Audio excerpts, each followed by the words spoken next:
اور ایک اور فتنہ جو چند سال قبل آیا اور اس نے لوگوں کو یہ کہنا شروع کر دیا بھی دیکھو قرآن پاک کے اندر موجود ہے سپارہ نمبر 8 سورہ انعام، اللہ رب العزت نے 4 جانوروں کا ذکر کیا، 8 ازواج، 8 جوڑے نر مادہ تو 4 جانور بنے، من الضأن اثنین ومن المعز اثنین، بھیڑ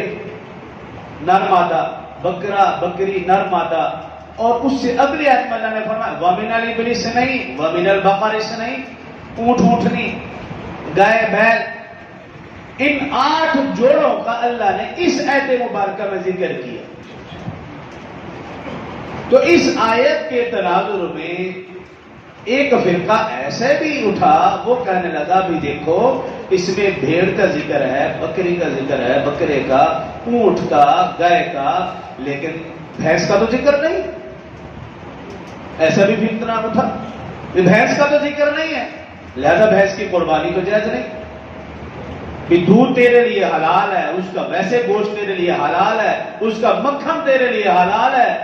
دہی تیرے لیے حلال ہے، جب قربانی کا وار ہے تو پھر حرام ہوگی، تو پھر نہ آگے پیچھے بھی نہیں استعمال کرو۔ اس آیت کے تناظر میں حالانکہ یہ جو آیت مبارکہ میں نے پڑھی ہے یہ قربانی کے متعلق نہیں ہے، یہ آیت مبارکہ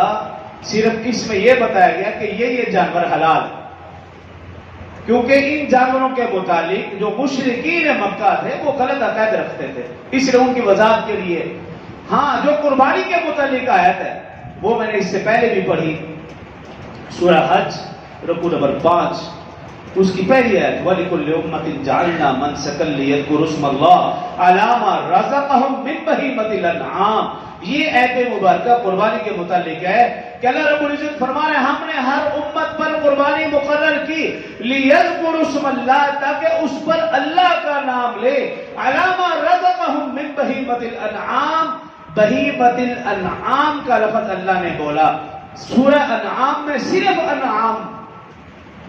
یہاں پہ بہیمۃ الانعام۔ حضرت تھانوی رحمہ اللہ نے اپنی کتاب بیان القرآن میں لکھا بہیمۃ الانعام سے مراد وہ جانور ہیں جو قربانی کے لیے حلال، قربانی کے لیے جائز ہے، اور اس کی تفسیر میں انہوں نے لکھا کہ بہیمۃ الانعام وہاں پہ جو 8 جانوروں کا ذکر ہے وہ صرف انعام ہے، یہاں بہیمۃ الانعام سے مراد لکھتے ہیں وہ جانور جو پالتو ہوں، وہ جانور جو گھاس کھاتے ہوں، وہ جانور جو گوشت نہ کھاتے ہوں، وہ جانور جو شکار نہ کرتے ہوں، درندہ جانور نہ ہو، فرمایا کہ وہ حلال ہے اور وہ قربانی کے لیے اس آیت میں اللہ رب العزت نے اس کا ذکر ہے، اس میں بحث بھی ہے۔ اور پھر اس سے ہٹ کر موطا امام مالک، امام سفیان ثوری رحمہ اللہ، امام مالک رحمہ اللہ اور امام ابو حنیفہ رحمہ اللہ، امام شافعی رحمہ اللہ، چاروں ائمہ نے اپنی اپنی کتابوں میں لکھا کہ قرآن و حدیث میں جہاں جہاں بقر گائے کا ذکر ہے اس سے مراد بھینس بھی ہے، اور انہوں نے اسی وجہ سے لکھا کہ جب تم زکوٰۃ نکالو